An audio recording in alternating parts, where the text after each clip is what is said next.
that the next one to arrive claiming to be God is a fraud, it doesn't do much in terms of predictive programming.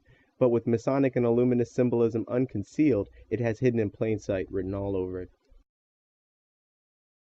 As synchronicities go, the most puzzling involved the terrorist attack on 9/11. Now, statistically speaking, some of these have to be coincidences, but others violate the odds outright. Over and over again, 9/11 appeared in everything from movies to comic books. And what about the FBI's failed attempt in 1993 to bring down Tower 1? Why did none of the artists see that as the future? Why did they universally envision the top of the buildings being damaged rather than the bottom? Did they know the first attack would fail? Was it insider knowledge? Or was it something more? Surely the 9/11 inside job plan isn't as old as 1976. With symbols, the Illuminati piss on every tree they pass, so how could they conceal the plan for so long? And if they did conceal the plan for so long, why did they even bother bombing Tower 1 in 93 if they knew it would fail and the tower's eventual destruction involved damage to the top? In my opinion, these synchronicities stem from one of two sources.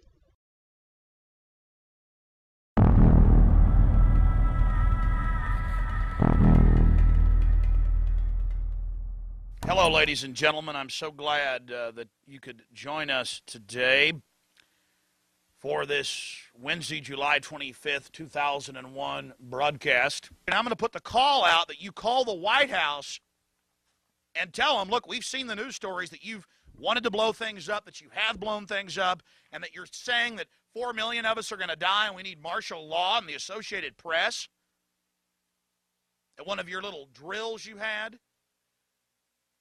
And that we're aware of who the terrorists are if you pull this. I want you to call these major newspapers. I want you to find out these statements were true by the White House about preparing for martial law. And I want you to let them know that if there is any terrorism, we know who to blame. The point is, if any terrorism comes, it's from this government. And if there was an outside threat like a bin Laden, who was a known CIA asset in the 80s, running the Mujahideen war, and whose family builds all the military bases over in Saudi Arabia right now, and sits on the board of Iridium Satellite, he's the boogeyman they need in this Orwellian phony system. I want the White House numbers up there now. A big part of this solution, after you research all the government terrorism and check out what I'm saying is true, call the White House and tell them, we know the government's planning terrorism. We know Oklahoma City and World Trade Center was terrorism. We know the Joint Chiefs of Staff wanted to blow up airliners, Baltimore Sun.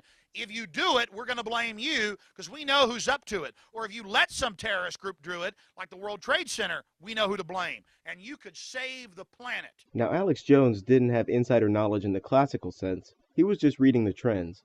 But here's an example of real insider knowledge. What is Scenario 12D? We know it's a war game scenario, that it has to do with airline counterterrorism. Why is that important enough to kill for? Because it's no longer a game. But if some terrorist group wants to act out this scenario, why target you for assassination? Depends on who your terrorists are. The men who conceived of it in the first place. You're saying our government plans to commit a terrorist act against a domestic airline? There you go. Indicting the entire government as usual. It's a faction. A small faction. For what possible gain? The Cold War's over, John. But with no clear enemy to stockpile against, the arms market's flat. But bring down a fully loaded 727 into the middle of New York City, and you'll find a dozen tin-pot dictators all over the world just clamoring to take responsibility and begging to be smart-bombed. I can't believe it. This is about increasing arms sales. Mm-hmm. This is Birdcage Liner. Wild-eyed crap right up there with Elvis as an alien and two-headed babies. You obviously read it. Don't be so damn naive. You're absolutely sure that this is the targeted flight? This flight was chosen primarily for its visibility.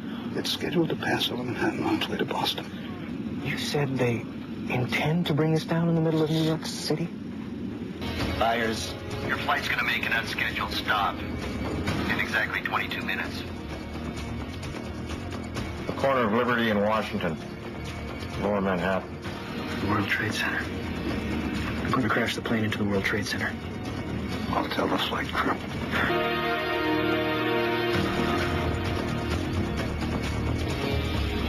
All right, try cutting electrical power. We've thought of that. We've thought of everything. New York Center.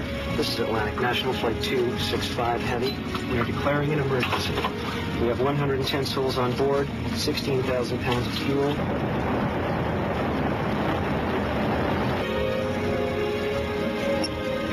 We've got manual override.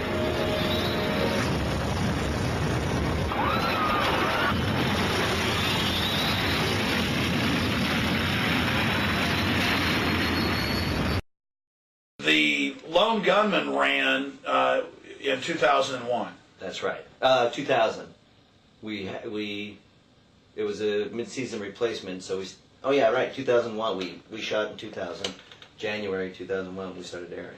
When did you shoot the episode with the government secretly hijacking a jet by remote control to fly in the World Trade Center? Yeah, that we shot in March of 2000.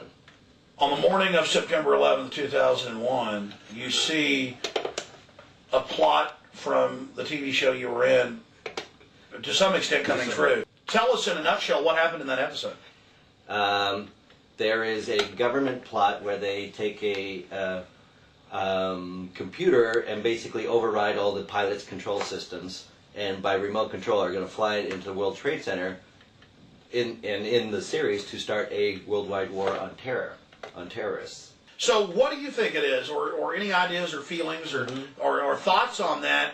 You know, what is it? Is it an inside track, a conspiracy with the writers of Lone Gunman? Or is it that they were tuned into the news? And, I mean, Tom Clancy wrote it in his book, too, right?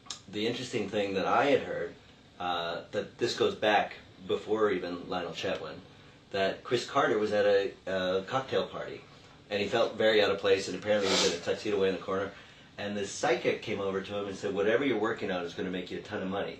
And that was just before he did the X-Files. Well, that psychic I talked to, I go, what were you doing at the Hollywood party? She goes, I was hired by the CIA to go to parties and then just go home and email what I talked about at people. So the CIA has been tracking Hollywood parties since the 80s in order to determine, because, you know, Hollywood films are a... They set the agenda. They set a foreign policy, sort of. I mean, no, it's a projection. It's America's dominance. They admit a lot of it's Hollywood. Right. And so they want to make sure that all the producers and the writers, that nobody's thinking anything so radical or doing a movie that will completely undermine their foreign policy plans. And that they do that through sending women to parties and having them email. It's the weirdest thing. It's kind of creepy. Everybody I tell in Hollywood, all my actor friends, are kind of freaked out about it. This is Steve Jackson's card game, Illuminati, the Game of Conspiracy. From beginning to end, this deck reeks of insider info. The final goal of the game is, yep, you guessed it, none other than world domination, naturally. The sheer outlandishness of some of the cards desensitizes those outside of the know, but a deeper look reveals that there's not a single card in the deck that hasn't happened, isn't happening, or won't happen. Most of the cards depict a sinister brand of humor mixed in with knowledge of a deep insider. But we can't rule out the paranormal in this case. Steve Jackson, the game's creator, dabbles in magic. Steve Jackson, founder of Steve Jackson Games, owned a spin-off company called Illuminati Online, which eventually became a website hosting company whose servers were based in Austin, Texas.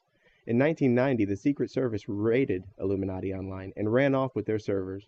After losing the case in federal court, the Secret Service was forced to return the servers and pay Illuminati Online $50,000.